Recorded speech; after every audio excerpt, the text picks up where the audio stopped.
I just finished watching this interview with Zak Kuhn and Tomo Fujita talking about how to learn jazz repertoire. And we have to talk about this because this is something that every jazz teacher gets wrong. By the end of this video, you'll understand this topic better than 99% of jazz educators. So let's dig in. Talking about repertoire. What are the standards that people should know? Yeah. Talk to us a little bit about that. Sure. I think first you have to learn jazz blues. Jazz blues is step one. Yeah. Okay, so I almost agree with what Tomo is saying here. For those of you that don't know, Tomo is a legend, and what he teaches here in this interview, there's a lot of great stuff, but his approach is the traditional jazz approach, which he's about to discuss. And he thinks about this in a way that I think is wrong for the majority of beginner and intermediate students. Jazz blues is not a terrible place to start. I would personally start off with modal tunes, and I'll talk to you about why later in this video. But jazz blues is a pretty good place to start. Now, here's his reason for why we start with jazz blues. Yeah, just because, standard is good, but when you jam with somebody, and then maybe other person maybe don't know the standards that you know. So his reason is a very, appropriate one for what he's teaching for college students, is that you want to learn standards based on your ability to play those with other people. So he's optimizing for being able to play these tunes at a jam. I think this is the wrong way to go about it, or at least the wrong thing to optimize for most beginner and intermediate students, because it creates an issue we'll see when he talks about the next tunes you should learn after this jazz blues. So let's see what he says you should do after jazz blues. And if you want to guess in the comments, you can guess that below. And I'd love to hear your thoughts throughout this video in the comments below. We'll have a little bit of a discussion. Okay, so let's skip to that part. And you learn this, the next song you'll learn Autumn Leaves, for example. Okay, so jazz blues into Autumn Leaves. This is a problem. And it's a very standard recommendation. A lot of times I'll see jazz blues, autumn leaves, all the things you are. And if this is what you've been taught, this is a big reason why you feel overwhelmed and unable to make good progress learning jazz guitar. There's a lot of things that you need to learn in autumn leaves, and things that are really prerequisites before even getting to autumn leaves that you don't get by starting with jazz blues. There's some overlap. We're going to dive deep into what that overlap is, and you'll see how it's really insufficient to get you into autumn leaves. This is something that Zak actually does a really good job trying to get at, but Tomo doesn't fully explain. Let's go to that section. 1 6 2 5, 1 6 2 5, 3 6 2 5, 3 flat 3 2 flat, like that. That's already 3 different types. Yeah. Yeah, so you learn that in jazz blues, so you have a lot of gears to go into, then apply that with the autumn leaves. Then you Apply which to autumn leaves? What specifically? So I like how Zak's asking what specifically here, because what Tomo explains here is like, oh, you are working on these shell voicings with turnarounds, and then apply that to autumn leaves. And Zak's trying to dig in deeper. Exactly what are you talking about? And there's a bit of a disconnect here, because in autumn leaves, there's a lot more things that you actually need to know that you would apply to that tune that you don't get on a jazz blues. For example, how do you play over long 2/5s? How do you play over minor 2/5s? Now, depending on the kind of jazz blues we're talking about, maybe you've seen some 2/5s, but maybe not. Minor 2/5s, not discussed, especially going into major chords and minor chords are not on the jazz blues form.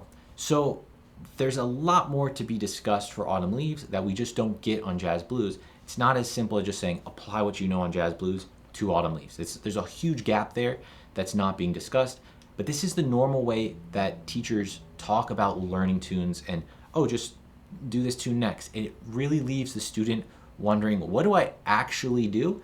And it's a big reason that you guys are confused and frustrated when learning jazz guitar. So now Tomo is going to talk about this longer list of tunes that he would recommend.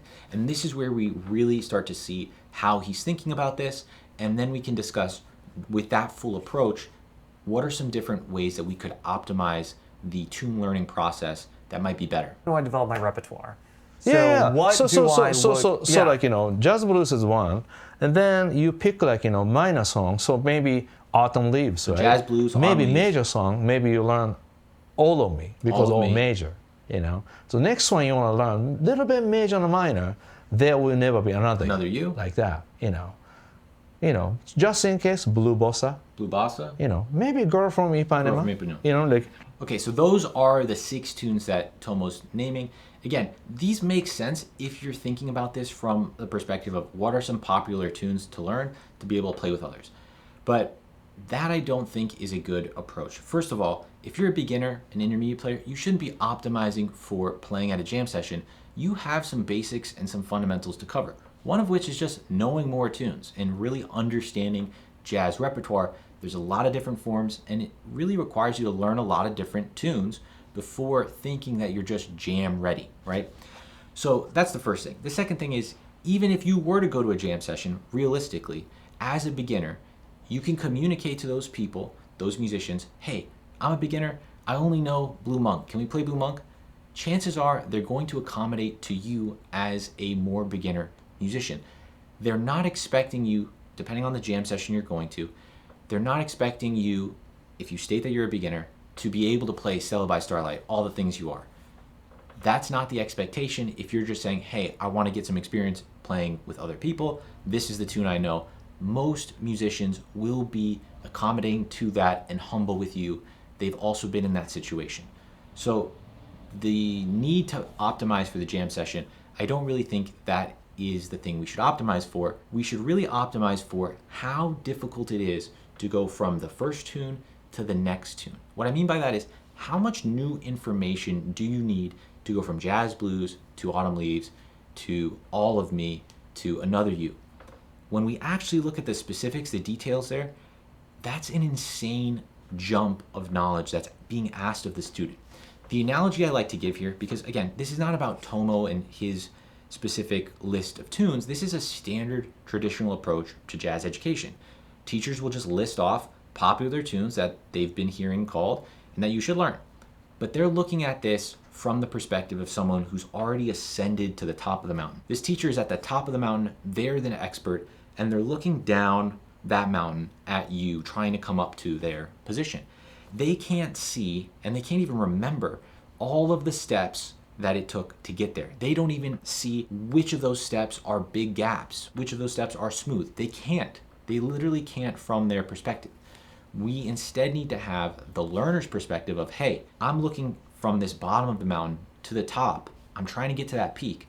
And if we do it in this way, if I'm just trying to climb it like the face of it, like Alex Honnold, just straight up, free solo, there might be a better path that we can walk smoothly around the mountain and we can still get to the peak, and we can do it where at each of the steps, we don't have to overwhelm ourselves with new information.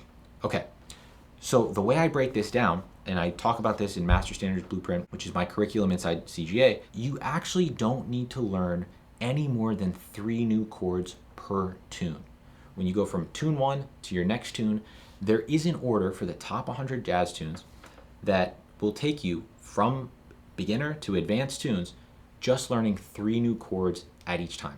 In Tomo's path, it's going to take a lot more leaps to do that. So let's jump over. I've kind of graphed this out so you can see this. And I did this years ago. I've been thinking about this for years. I did it before AI. I did it on a spreadsheet that I manually listed out the top 100 tunes, what chords, what are the new concepts you'd have to learn, and then reorganize those tunes in as smooth a path as possible. Okay, so here are 2 roads to getting to Autumn Leaves. And this should make it a little bit more clear visually, where at each of those tunes, what are the new chords you need to learn? Now, new chords are functioning as a sort of proxy for the new information we need to know, because when you have a new chord, you will need to know the scales for that chord, the arpeggios, language over those chords. So as a basic proxy, the number of new chords is telling us the amount of new harmonic information that we have to add our own knowledge to. So here are these 2 possible paths. You have the Autumn Leaves in the traditional path and the Autumn Leaves in green in the Master Standards Blueprint path. And you can see how in the traditional approach, we have a much steeper ascent. That's translating to a much more difficult climb in knowledge. And you can even see it from jazz blues to autumn leaves. There's this straight line up of +9 chords. You have to learn 9 new chords from jazz blues to autumn leaves. As opposed to in Master Standards Blueprint, each of those steps is never more than 3 new chords, and a lot of times just 1 or 2 new chords. So if we look at this step by step, so you can actually break it down. In the traditional approach, you start with Blue Monk, 3 new chords, then Autumn Leaves is 9. Then if we go with All of Me, it's 8. Then Another You, 6 new chords. Now, that's at each step of the way. So as you're going through this, you're feeling overwhelmed on Autumn Leaves, 9 new things. Then All of Me, it's a different key, 8 new chords. Then Another You, another different key, 6 new chords. Then Blue Bossa, if you even make it to Blue Bossa, 2 new chords. And Impanema, 3 new chords. And some new keys that are challenging that are besides the point. In Master Standards Blueprint, if we're starting with Blue Monk, although again, I recommend actually starting out with some simpler modal tunes like So What, Milestones that just have 2 chords. Blue Monk would be tune 6. Autumn Leaves would be tune 15. At that point in these stage, you're only adding 3 new chords to your knowledge. Then Blue Bossa at tune number 22, 2 new chords. Another You would be 23, 2 new chords again. And All of Me, no new chords, because by the time you get to that tune, you've already mastered and played through all the chords necessary for All of Me. So the way I think about this is like a knowledge graph within math, where there are certain prerequisites that you need before you get to calculus. No one's expecting someone to learn calculus until they've learned pre-calculus, until they've learned algebra 2 and other algebra concepts, fractions, addition. There's a clear progression to be able to get to the top of that mathematic curriculum. But we don't talk about this in jazz education at all. And it's not just in jazz repertoire where this happens. We have this same problem when we're talking about what to actually do to learn a tune specifically. How do you know that you've mastered that tune? How do you know what you need to do to be able to improvise on that tune? And that's the next thing Tomo talks about, which I have 2 things that you need to do before getting to transcribing that you really should work on first. So let's hear what Tomo has to say about that. Again, anything popular, simple. So Tomo here is talking about his approach again, learn those tunes related to how popular they are for jamming. Again, just confirming his approach there. And then talking about what to actually do to learn the tune. They're going to talk about what are those steps. So I would do, just read, real book, even though, not correct. Start there. Yeah, start there. I actually agree with Tomo here. Starting with the real book is a lot of times vilified as, the incorrect way. And he acknowledges there's still some issues with accuracy within the real book. But for the majority of beginners and intermediate players, that is a smoother path. So it's interesting how in the realm of learning the melody, he's fine with that, but then we're just not thinking about it as a sequence over the course of multiple tunes. A bit later in the interview now, he's going to discuss those things to actually learn to master a tune. So let's hear what he has to say there. So back to the repertoire, you have to kind of list up a repertoire, but then each song you have to learn very specific way. Melody, 3, root 37 chords, triads, then a little bit transcribing, Okay, so 4 things. Melody, the chords with the shell voicings. I agree with that. Learn the melody, learn the chords. And learn them with simple chords like he's discussing. Shell voicings, which are just root, 3rd, 7th, simple 3-note voicings that get you the sound of the harmony without all the extensions. Then triads, I agree with him again here. This is very, very underrated. A lot of people skip triads and they go immediately to arpeggios, and then they really don't have a good foundation with triads. Triads are so important and more important than the arpeggios for a lot of reasons we won't discuss today. And then transcribing. This is a problem, I think, in that order. Knowing the melody, the chords, the triads, very accessible for a beginner and intermediate. All of a sudden, transcribing, huge jump in difficulty for that beginner student. This is that same issue of, for an expert, an advanced player, they are able to transcribe and they recommend that to someone younger. But what really needs to be done even before transcribing is understanding some simple essential jazz patterns and how the vocabulary that they would hear in transcribing gets formed together. So learning what are those essential jazz patterns, those basic fundamentals that combine to form the words, are so important before trying to figure out what is being said musically from transcriptions. We're not even going to get into all the difficulties with transcribing something that's so fast that you can't actually hear what's being said musically. And a lot of beginners can waste so much time, and it's so frustrating trying to analyze note for note, but not really understanding what is being played, not knowing what kind of enclosure this is, or why is there this chromaticism, or why this triad, having no understanding about what are these notes, what is the relationship between that and the chord or the line as a whole. So my recommendation there is first learn these essential jazz patterns. I've done a ton of videos on them.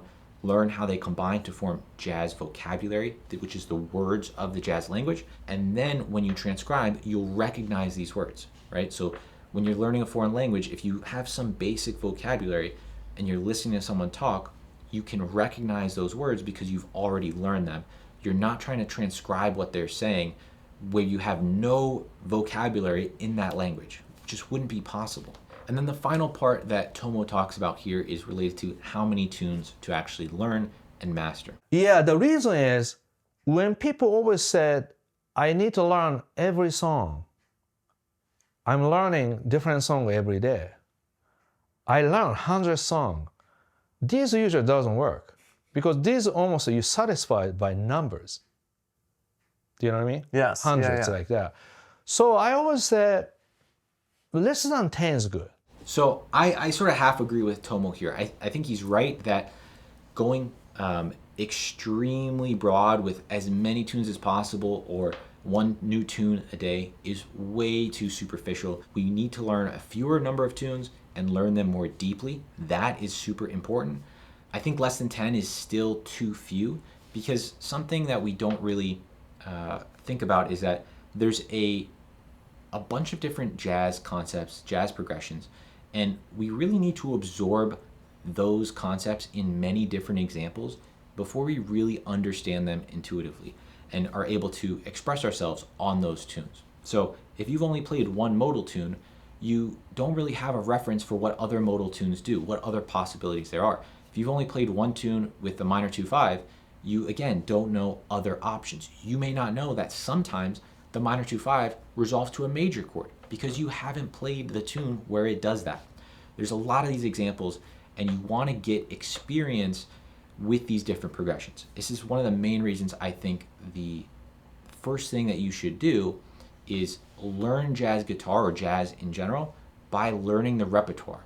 And you want to learn the repertoire and learn jazz concepts, jazz language in relation to and applied to the tunes you're learning. So many people, because they're learning from YouTube and different suggestions, they get so caught up in music theory without applying that to learning tunes. And I'm sure some of you guys watching are in that boat. If you are, my recommendation would be to learn jazz tunes. I've laid this all out in what I call the Master Standards Blueprint curriculum. You can check it out inside Chase's Guitar Academy for free in a 7-day free trial and just see the path, see how it works for you, work through my system. While you're learning those tunes, you also learn concepts for improvisation, concepts for comping, phrasing, rhythm. All aspects of learning jazz guitar are built in through learning the tunes. So if you're interested in that, you can check that out below. If you're more interested in the improv side or more advanced, check out Jazz Phrase System, where I put together hundreds of jazz phrases that you can learn and learn them within the context of essential jazz patterns and essential jazz vocab. Check out this full interview. I'll link it below from Zak and Tomo so you can watch the whole thing. Again, Zak does a great job in interviewing here, and I've checked out a bunch of his videos before, like on Brad Paisley. They're really great. You should check them out. And then I'd love to hear your thoughts on learning jazz repertoire, what you think of my ideas here. And if you have any thoughts, put them down below and we'll discuss. Thanks, guys.